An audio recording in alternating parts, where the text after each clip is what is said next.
بعض نیک لوگ تھے جیسے ڈپٹی نذیر، ترجمہ لکھ دیا جی یوم ندعو کل اناس بامامہم، قیامت کے دن اللہ تعالیٰ لوگوں کو ماں کے نام سے پکارے گا، اور اس کے لیے پھر وہ حدیث گڑھی گئی جس پر محدثین کا اتفاق ہے کہ وہ جھوٹ ہے۔ یہ پتہ بھی نہیں اس لکھنے والے کو کہ امام کی جمع ہے یا امام مفرد ہے اور اس کی جمع ائمہ ہے۔ کتنا شاندار مفسر ہے، امام کا ترجمہ کیا امہات سے۔ مولانا اشرف علی صاحب رحمۃ اللہ علیہ کو اللہ جزائے خیر دے، انہوں نے رسالہ لکھا تبصرۃ البصیر فی اظہار خطأ ترجمہ ڈپٹی نذیر۔ مولانا اشرف علی موزگار صاحب، تبصرۃ البصیر فی اظہار خطأ ترجمہ ڈپٹی نذیر۔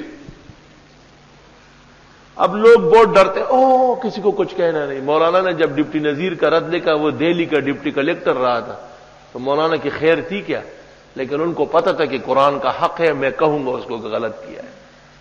آج ڈپٹی نذیر کا ماننے والا دنیا میں کوئی نہیں، مولانا اشرف علی کے متبعین سے دنیا بھری ہوئی ہے اور ہمیشہ بھری رہے گی انشاءاللہ، کیونکہ وہ حق کے دائی ہے۔ میرے پاس دونوں موجود ہیں، میں نے پورا مکمل دیکھا۔ مولانا کی گرفت بہت متین ہے۔